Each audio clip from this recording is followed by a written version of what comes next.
Assalamualaikum warahmatullahi wabarakatuh. Alhamdulillahi rabbil alamin. Wa abdulus salati wa tamut taslim ala sayyidina maulana Muhammadin wa ala alihi wa sahbihi ajma'in. Allahumma akhrijna min dhulumatil wahmi wa akrimna binuril fahmi waqta' alaina bima'rifatil ilmi wasahil akhlaqana bil hilmi waj'alna mimman yastami'una al-qawla fayattabi'una ahsana amma ba'd.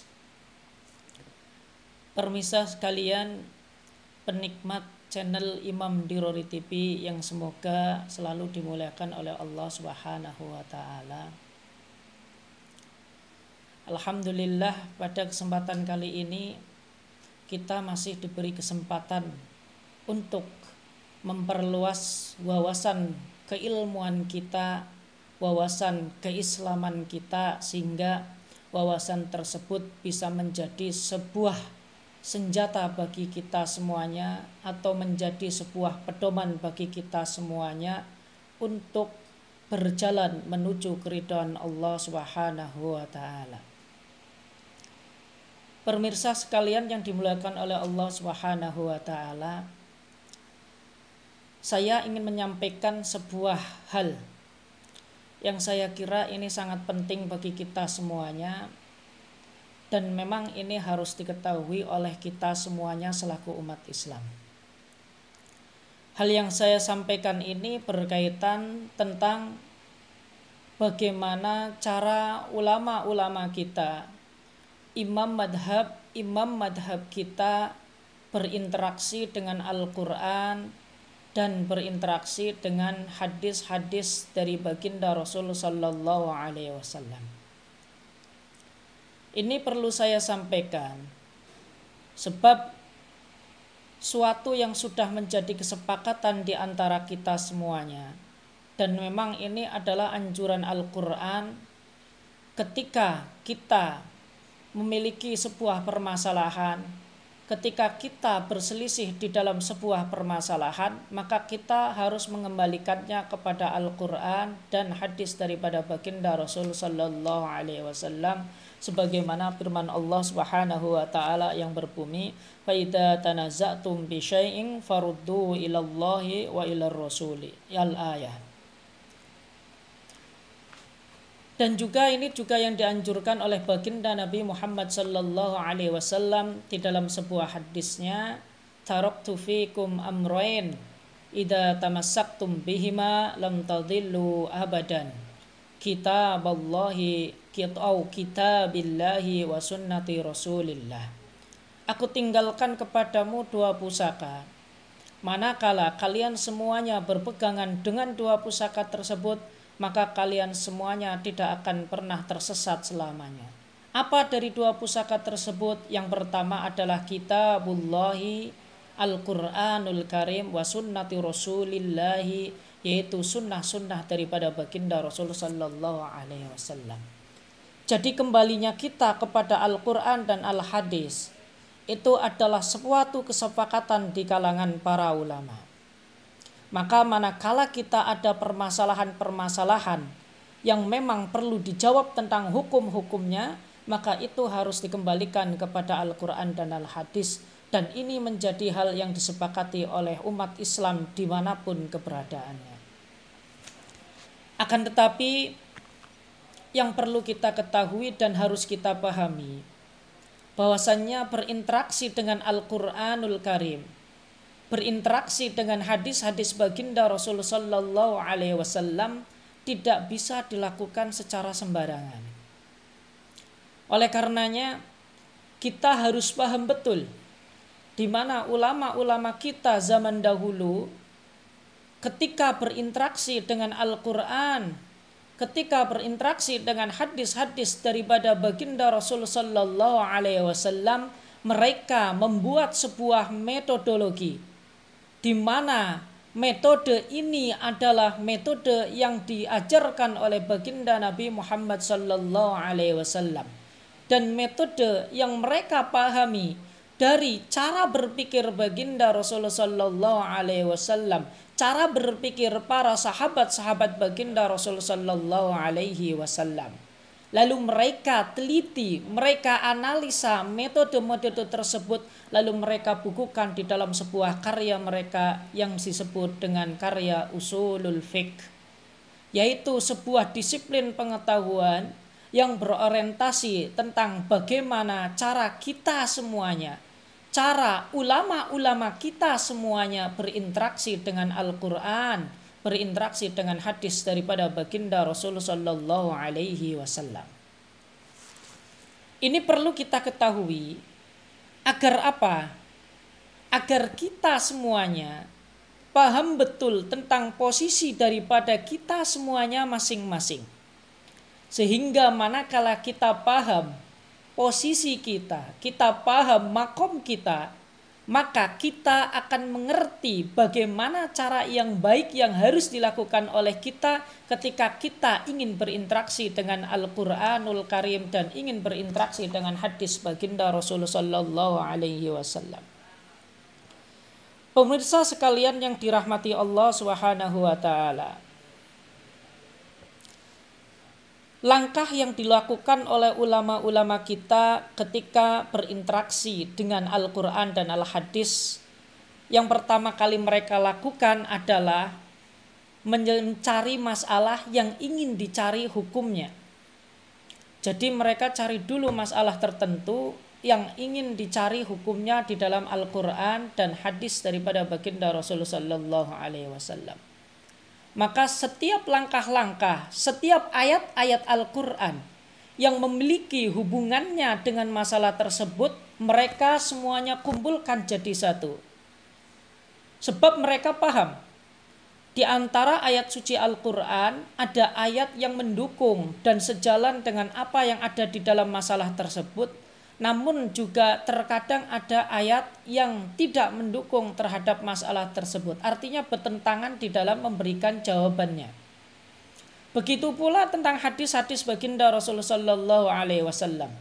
Maka para ulama kita itu mengumpulkan hadis-hadis yang kaitannya dengan masalah tertentu, dikumpulkan jadi satu. Sebab terkadang ada satu hadis yang mendukung daripada masalah tersebut, akan tetapi di sisi lain ada hadis yang berseberangan dengan apa yang ditunjukkan oleh hadis yang pertama tadi. Dan ini bukan masalah yang sedikit. Artinya apa? Di dalam satu masalah itu terkadang ada beberapa ayat yang mana ayat ini terkadang memberikan tanggapan yang berbeda-beda. Di dalam satu masalah terkadang ada beberapa hadis-hadis yang diriwayatkan oleh baginda Rasul Sallallahu Alaihi Wasallam, di mana hadis-hadis tersebut memberikan tanggapan yang berbeda-beda. Sehingga para ulama kita zaman dahulu itu mengumpulkan ayat-ayat Al-Quran yang berkaitan dengan masalah tersebut dan juga mengumpulkan hadis-hadis daripada baginda Rasul Sallallahu Alaihi Wasallam yang berkaitan dengan masalah tersebut. Maka penunjukan-penunjukan daripada hadis tersebut mereka pahami. Lalu mereka cari titik temu di antara ayat-ayat suci Al-Quran tersebut dan mereka cari temu terhadap apa yang ditunjukkan oleh hadis-hadis baginda Rasulullah Sallallahu Alaihi Wasallam tersebut. Dikumpulkan jadi satu. Metode inilah yang sering disebut di dalam ilmu usulul fiqh sebagai metodologi jam'ul adillah, atau mengumpulkan dalil-dalil yang berkaitan dengan masalah tertentu. Kenapa ini harus dilakukan?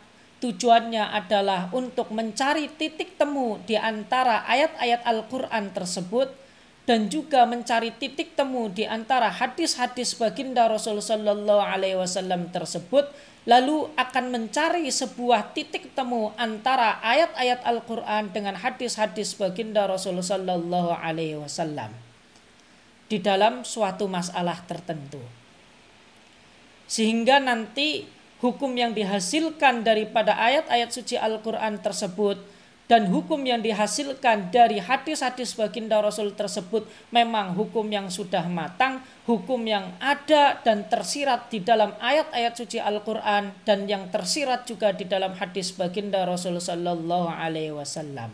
Nah, proses yang dilakukan oleh ulama-ulama kita yang semacam ini disebut dengan proses ijtihad, yaitu proses bagaimana ulama-ulama kita terdahulu itu memaksimalkan kemampuan berpikir mereka untuk menggali sebuah hukum tertentu dari dalil-dalilnya, baik itu daripada Al-Quran ataupun dari hadis baginda Rasulullah Sallallahu Alaihi Wasallam.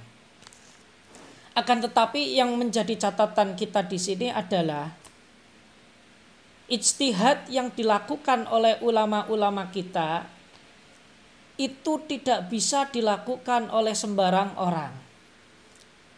Kenapa? Karena ijtihad ini menjadi otoritas daripada seorang mujtahid. Mujtahid itu adalah orang yang punya kemampuan khusus, orang yang punya wawasan luas terkait tentang Al-Quranul Karim, terkait tentang hadis-hadis baginda Rasulullah Sallallahu Alaihi Wasallam, yang mana di dalam ilmu usul fiqh ini sering disebut dengan istilah syurutul mujtahid, syarat-syarat daripada seorang mujtahid. Di antaranya dia memang harus paham betul tentang ayat-ayat yang kaitannya dengan hukum, paham betul tentang bahasa Arab, paham betul tentang metode pengambilan hukum, menguasai ilmu usulul fiqh. Mereka juga paham betul tentang an-nasikh wal mansuh. Mereka juga harus paham betul tentang runtutan turunnya ayat dari segi sejarahnya. Ini penting harus mereka ketahui. Di dalam hadis maka dia harus hafal ribuan hadis beserta dengan sanadnya. Sanad yang kembali kepada dirinya sendiri, bukan sanad yang kembali kepada orang lain. Dia juga harus paham betul kapan hadis ini disampaikan oleh baginda Rasul, dalam keadaan seperti apa baginda Rasul menyampaikan hadis tersebut. Dia juga harus paham betul hadis-hadis yang berkaitan dengan masalah tertentu. Kumpulkan jadi satu. Ini adalah syarat mujtahid. Ketika seseorang sudah sampai kepada level mujtahid yang semacam ini, karena memang telah memenuhi syarat-syarat yang tadi telah saya sebutkan, maka dia boleh dikatakan sebagai seorang mujtahid. Ketika dia sudah sampai terhadap level sebagai seorang mujtahid, maka dia baru diperkenankan dan diperbolehkan untuk menggali hukum-hukum daripada Al-Quran dan dari hadis baginda Rasulullah Sallallahu Alaihi Wasallam. Sehingga bisa kita simpulkan bahwasanya penggalian hukum daripada Al-Quran dan hadis secara langsung ini hanya otoritas daripada seorang mujtahid. Lantas posisi kita itu seperti apa? Dalam teori usul fiqh, orang-orang yang tidak sampai ke terhadap derajat mujtahid, maka dia dikatakan sebagai orang awam. Contohnya adalah kita semuanya. Kita semuanya adalah orang-orang awam, termasuk guru-guru kita. Jangankan kita, sekelasnya orang yang sudah dinobatkan oleh Universitas Islam ternama Al-Azhar University, sekelasnya seperti Sayyid Muhammad bin Alawi Al-Maliki, di mana beliau itu disebut sebagai Musnid Haramain, pakar hadis dari Mekah dan Madinah. Kita kenal juga yang dulu kita kenal Syekh Yasin bin Isa Al-Badani, juga adalah seorang musnid, orang-orang yang hafal ribuan hadis beserta dengan sanadnya. Kita kenal juga dengan Syekh Ahmad Siddiq Al-Hummari, beliau juga adalah seorang pakar hadis. Kita juga kenal seperti Imam Habibullah As-Sangkiti, orang Mauritania, sebagai pakar hadis. Mereka adalah orang-orang yang hafal betul dan mereka paham betul serta hafal ribuan hadis-hadis daripada baginda Rasulullah Sallallahu Alaihi Wasallam. Akan tetapi sekelas mereka pun yang secara akademik disebut sebagai profesor doktor dan orang yang paling membidangi di dalam hadis-hadis baginda Rasulullah Sallallahu Alaihi Wasallam serta menghafal ribuan hadis beserta sanadnya daripada baginda Rasulullah Sallallahu Alaihi Wasallam pun mereka tidak pernah mengklaim dirinya sebagai seorang mujtahid. Apalagi kita. Maka tugas daripada kita semuanya selaku orang awam itu seperti apa, para pemirsa?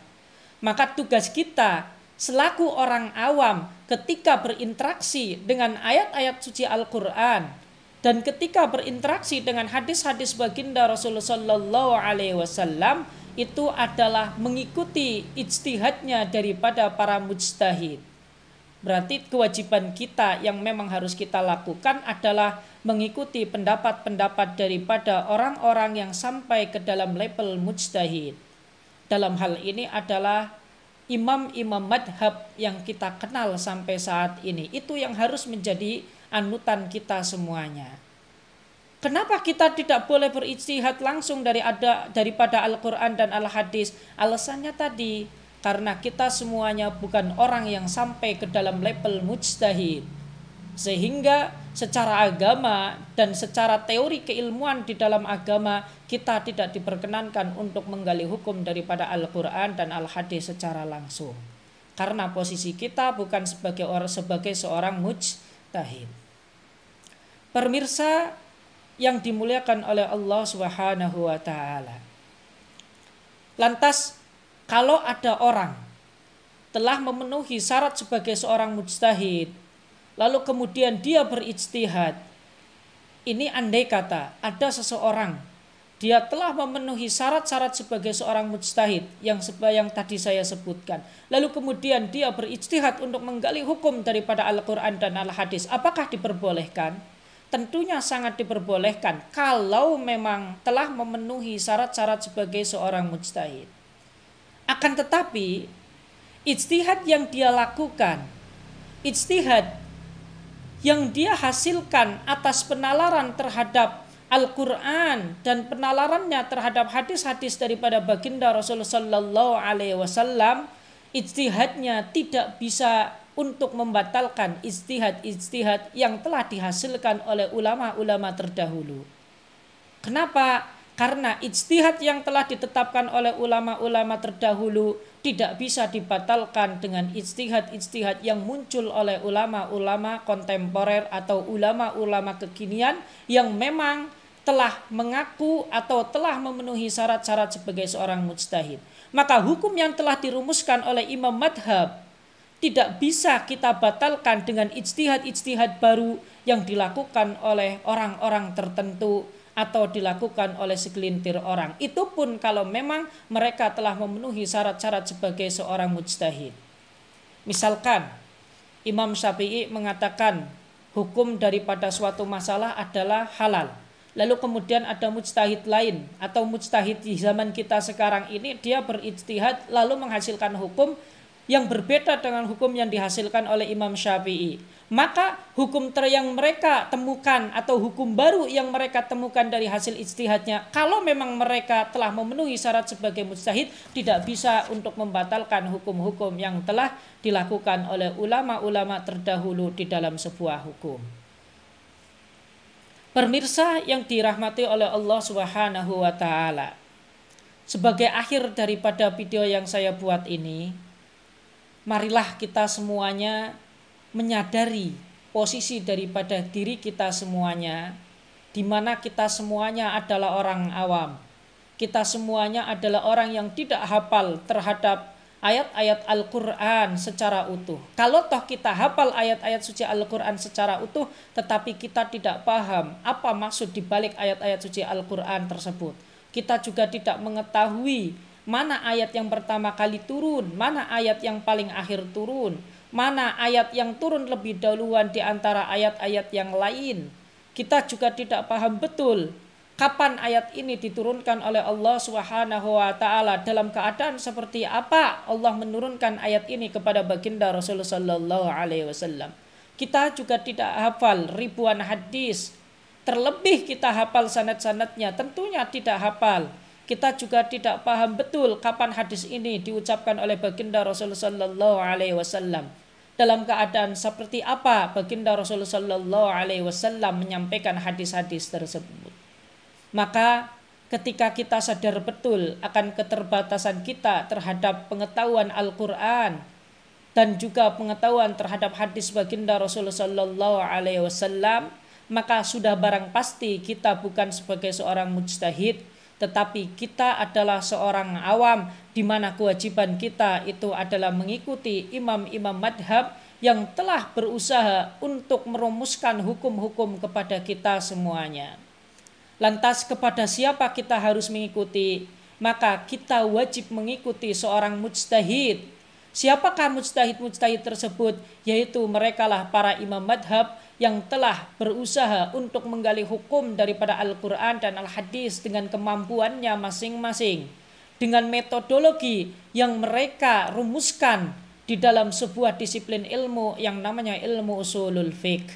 Maka agar kita aman dan kita tidak terjerumuskan diri kita untuk salah di dalam memahami ayat-ayat suci Al-Quran dan salah di dalam memahami hadis-hadis baginda Rasulullah Sallallahu Alaihi Wasallam, maka untuk amannya kita mengekor atau kita mengikuti salah satu di antara imam madhab yang 4. Ada kalanya kita bisa mengikuti Imam Abu Hanifah, kita bisa mengikuti Imam Malik, kita bisa mengikuti Imam Syafi'i, ataupun kita bisa mengikuti Imam Ahmad bin Hambal, atau mungkin kalau ada mujtahid yang lain, kita bisa mengikuti mujtahid-mujtahid yang lain. Sehingga dengan kita mengikuti mujtahid-mujtahid, maka kita akan jauh lebih aman.